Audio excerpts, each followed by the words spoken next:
রান্নার হাঁড়িতে গরুর মাংস হঠাৎ সবুজ, তবে এতে কি বিষ ছিল নাকি কোনো ভয়ঙ্কর জীবাণু ছিল? আর এটি কি প্রথম? না, এটি পৃথিবীতে প্রথম নয়। আমরা যদি একটু গবেষণা করি দেখব যে এই ধরনের ঘটনা ইতিপূর্বে ঘটেছে। এখন প্রশ্ন হলো যে এটার পিছনে কি কারণ হতে পারে? বেশ কিছু কারণ হতে পারে। সায়েন্টিফিক্যালি আমি ৩টা কারণের কথা বলবো এখানে। এক হলো যে মায়োগ্লোবিনের পরিবর্তন। মায়োগ্লোবিনটা কি? মায়োগ্লোবিন হলো এক ধরনের প্রোটিন যেটা মাংসের, বিশেষ করে গরুর মাংসের যে লাল ভাব সেটার জন্য দায়ী। এখানে তাপ এবং সালফারজাত উপাদানের রাসায়নিক প্রক্রিয়ার ফলে সবুজ সালফোনেমাইড তৈরি হয়।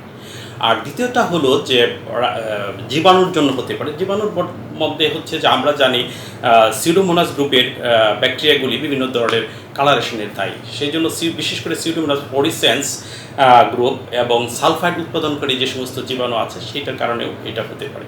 আর থার্ডলি হলো যে রান্নাঘরের উপাদান। এখানে রান্নাঘরের উপাদান বলতে আমি বলবো যে হাঁড়ি, পানি, মশলা বা তামা লোহার মতো ধাতব উপাদানের কারণে ঘটতে পারে। এখন প্রশ্ন হলো তাহলে আমরা কীভাবে জানতে পারবো এটা কী ধরনের টেস্ট করতে হবে?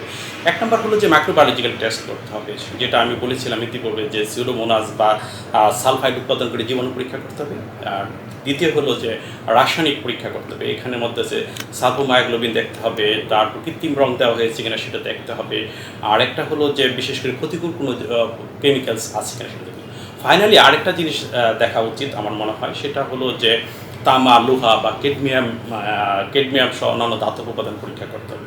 এখানে একটা জিনিস উল্লেখ করা প্রয়োজন যে সবুজ মানেই বিষ নয়, আবার নিরাপদও নয়। শেষ কথা আসলে বলবে পরীক্ষাগার।